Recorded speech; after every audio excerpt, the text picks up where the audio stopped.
بسم اللہ الرحمن الرحیم۔ السلام علیکم ناظرین کرام، سپریم کورٹ کی جانب سے پی ٹی آئی کو مخصوص نشستیں دینے کے فیصلے کے بعد وفاقی حکومت بھی میدان میں اتر آئی ہے۔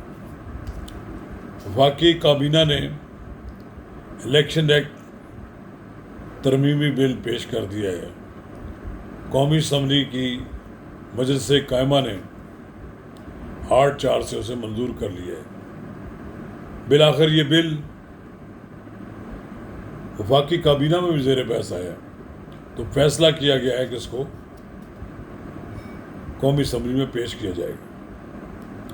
تو ناظرین کرام، ایک لحاظ سے تو یہ پیش بندی ہے کہ سپریم کورٹ نے جو فیصلہ کیا ہے اسے غیر مؤثر بنایا جائے۔ اب دیکھنا یہ ہے کیا سپریم کورٹ اس قانون کو اڑا دے گی، اس قانون کو یہ سمجھا جائے کہ یہ سپریم کورٹ کے فیصلے کو غیر مؤثر بنانے کے لیے کیا گیا ہے تو اس کو کالعدم قرار دے دیں۔ بہت سے ایسے آپشن ہیں موجود سپریم کورٹ کے پاس، اور یہ بھی ہو سکتا ہے کہ سپریم کورٹ قومی اسمبلی کے بنائے ہوئے اور سینٹ کے بنائے ہوئے قانون کو تسلیم کر لیں۔ تو ناظرین کرام، قبل اس کے ہم آگے بڑھیں، آپ سے استدعا ہے کہ اگر آپ نے میرا یوٹیوب چینل نواز رضا کے ساتھ اب تک سبسکرائب نہیں کیا تو برائے کرم فوری طور پر سبسکرائب کریں، لائک کریں اور اب آپ کے ساتھ شیئر کریں، اور آئیکن کا وہ بٹن دبانا نہ بھولیے کہ جب ہم ویڈیو لوڈ کریں تو سب سے پہلے آپ کو اطلاع ملے۔ تو ناظرین کرام، یہ جو الیکشن ایکٹ میں جو ترمیمی بل پیش کیا گیا ہے، اس میں یہ ترمیم بڑی واضح طور پر کی گئی ہے کہ کسی سیاسی جماعت سے وابستگی کا اقرار نامہ تبدیل نہیں ہو سکتا۔ سپریم کورٹ نے اپنے فیصلے میں تو یہ کہا ہے کہ جو لوگ چلے گئے تھے دوسری جماعتوں میں بھی ان کو پی ٹی آئی میں جانے کی اجازت ہے۔ یہی بات ہے جو وفاقی حکومت کا یہ کہنا ہے کہ یہ نیا آئین لکھا جا رہا ہے، ایسی آئین میں کوئی گنجائش نہیں ہے۔ تو اس فیصلے کو غیر مؤثر کرنے کے لیے حکومت میدان میں اتر آئی ہے۔ ایک لحاظ سے تو یہ عدلیہ اور انتظامیہ کے درمیان تصادم کی کیفیت نظر آتی ہے۔ حکومت اس بات پر تلی ہوئی ہے کہ اس نے فیصلہ کر رکھا ہے کہ سپریم کورٹ کے دیے ہوئے فیصلے کے مطابق ان لوگوں کو کہ جو لوگ پی ٹی آئی میں شامل نہیں ہوئے تھے بلکہ سنی اطاعت کونسل میں شامل ہو گئے تھے، ان کی دوبارہ پی ٹی آئی میں شمولیت کو ایکسیپٹ نہیں کریں گے۔ الیکشن کمیشن نے بھی اس معاملے میں رجوع کر رہا ہے سپریم کورٹ سے۔ چھٹیاں آ گئی ہیں، چھٹیوں کے بعد دوبارہ نظر ثانی کی جو درخواست ہے حکومت کی اس پہ بھی غور کرے گی۔ کئی اور فریق بھی آ جائیں گے جو اس فیصلے کے خلاف اپنی اپیلیں دائر کریں گے۔ ممکن ہے اس وقت کے فیصلہ پر نظر ثانی بھی ہو جائے۔ کچھ لوگوں کا خیال ہے کہ وہی فیصلہ رہے گا، لیکن ایک بات تو بڑی واضح ہے، عدلیہ اپنا کھیل کھیل رہی ہے، انتظامیہ اپنا کھیل کھیل رہی ہے اور اسٹیبلشمنٹ سارے کھیل کا تماشا دیکھ رہی ہے۔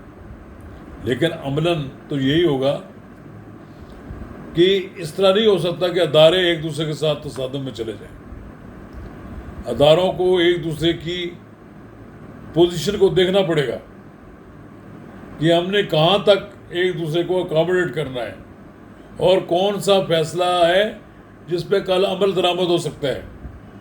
اگر اسی طرح فیصلے آتے رہیں، پی ٹی آئی کو ریلیف ملتا رہے اور پی ٹی آئی کے لیے ضمانتوں کی بھرمار نہ کر دی جائے اور جو حکومتوں کے خلاف مقدمات بنائے ہوئے ہیں انہیں چلنے نہ دیا جائے، یعنی ایسے لگتا تھا کہ ایک وقت کہتے تھے کہ پشاور ہائی کورٹ چلو جی کہ وہاں سے سب کام ہو جائے گا، ضمانت بھی ہو جائے گی، کیس بھی چل جائے گا۔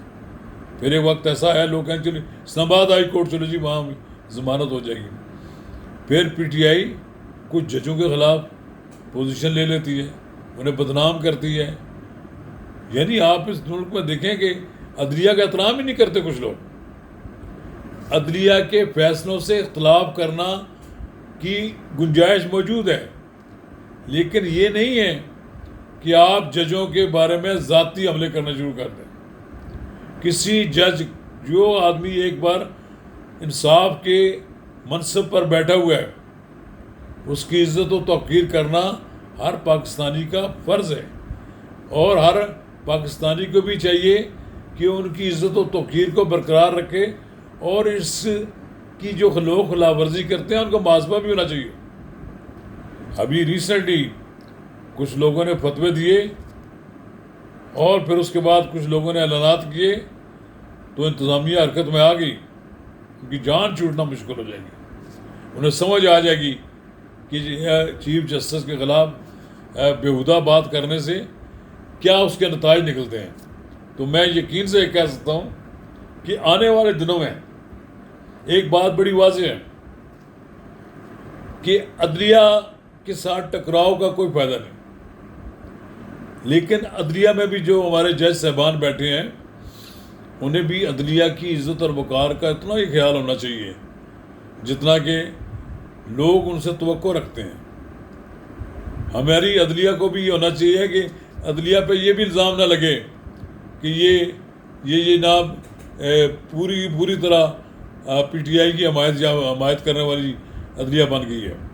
اس سے انصاف کے فیصلے ہونے چاہیے، اور انصاف کو پیش نظر رکھ کر فیصلے کریں تاکہ لوگ ان سے دل سے تسلیم کریں۔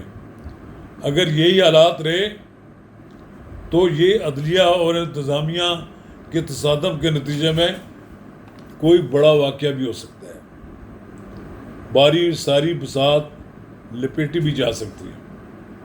تو ظاہر ہے سب کو اپنی اپنی حدود میں رہ کر فیصلے کرنے چاہیے، ورنہ پھر ساری بساط لپٹ گئی تو سب ہاتھ ملتے رہ جائیں گے۔ شکریہ۔